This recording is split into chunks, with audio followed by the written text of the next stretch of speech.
SIR को लेकर फिर शुरू हुआ राजनीतिक घमासान। समाजवादी पार्टी ने मतदाता सूची में गड़बड़ी के लगाए आरोप, सरकार और चुनावी तंत्र पर किए सवाल खड़े। नमस्कार, स्वागत है आपका आर न्यूज नेटवर्क में। मैं हूं आपके साथ नेहा। अयोध्या में एसआईआर फॉर्म को लेकर एक बार फिर सियासी घमासान तेज हो गया है। समाजवादी पार्टी ने मतदाता सूची में गड़बड़ी का आरोप लगाते हुए सरकार और चुनावी तंत्र पर सवाल खड़े कर दिए हैं। प्रेस वार्ता में समाजवादी पार्टी के पूर्व मंत्री पवन पांडे ने कहा कि जिन मतदाताओं ने एसआईआर फॉर्म भरकर समय से जमा किया था, उनके नाम भी मतदाता सूची से काट दिए गए हैं, जो बेहद गंभीर मामला है। पवन पांडे ने आरोप लगाया कि बीएलओ मतदाताओं को समय पर नोटिस नहीं दे रहे हैं। नोटिस देने में जानबूझकर देरी की जा रही है, जिससे मतदाताओं के जवाब देने की समय सीमा समाप्त हो जाती है। उन्होंने कहा कि कई जगह बीएलओ नोटिस दबा कर रखे हुए हैं, जिससे आम मतदाता अपने अधिकार से अनजान रह जाता है। उन्होंने मांग की है कि सभी बीएलओ मतदाताओं के घर तक नोटिस पहुंचाए, ताकि कोई भी व्यक्ति लोकतंत्र के इस महापर्व में अपने मतदान अधिकार से वंचित ना हो। पवन पांडे ने आरोप लगाया कि बीएलओ भाजपा के एजेंट की तरह काम कर रहे हैं।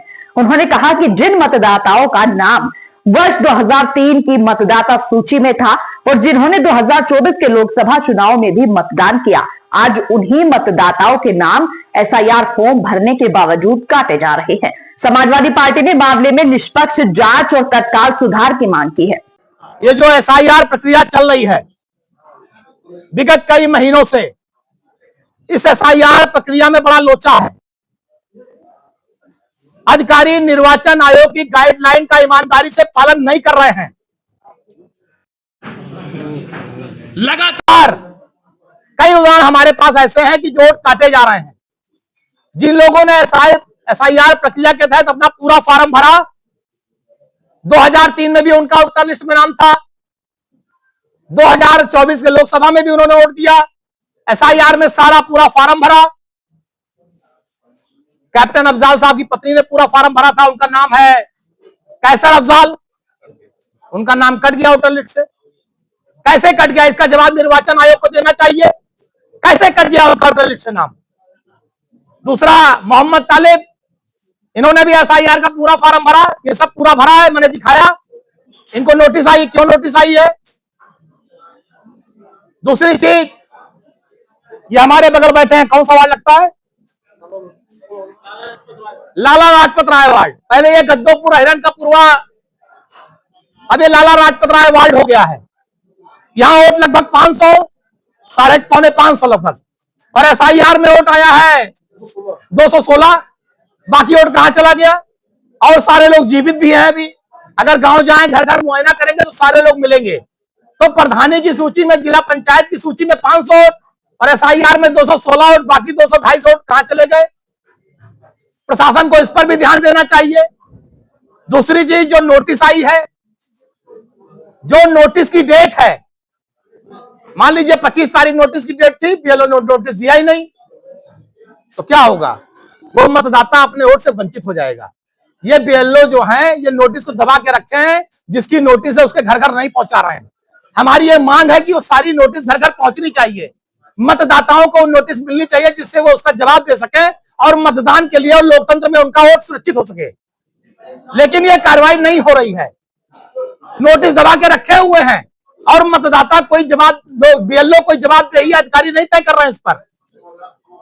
अगर बीएलओ नोटिस नहीं दे रहा तो उस पर कार्रवाई होनी चाहिए, अधिकारियों पर कार्रवाई होनी चाहिए। उसके बाद जो लोग नोटिस लेकर जा रहे हैं जवाब देने, तो बहुत से यारों निवास प्रमाण पत्र मान ले रहे हैं।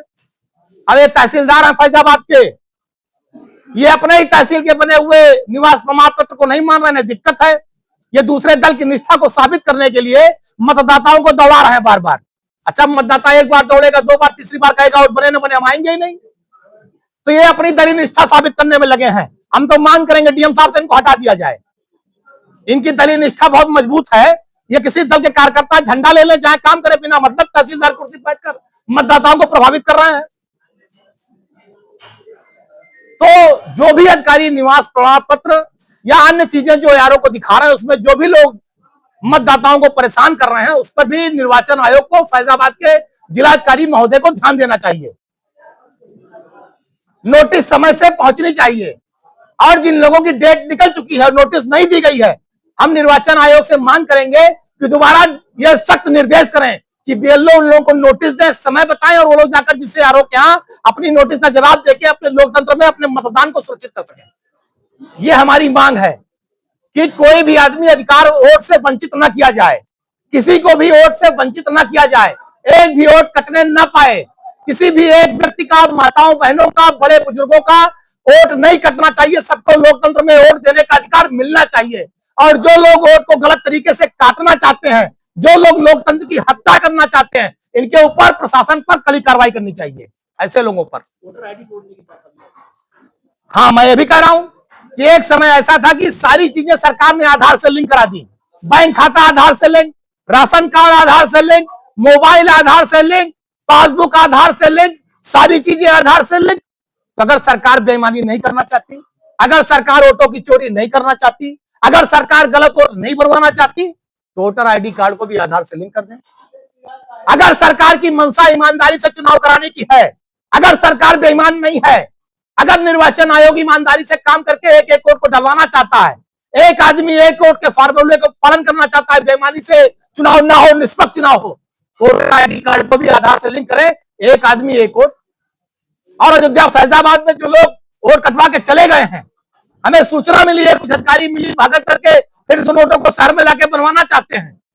तो ऐसे वोटों पर भी ध्यान देना पड़ेगा, उन पर मुकदमा दर्ज करके कार्रवाई करानी पड़ेगी, एफआईआर करना पड़ेगा। अगर अधिकारी को ऐसे बनाते पकड़ा जाए तो उन अधिकारियों को देखना पड़ेगा हमें।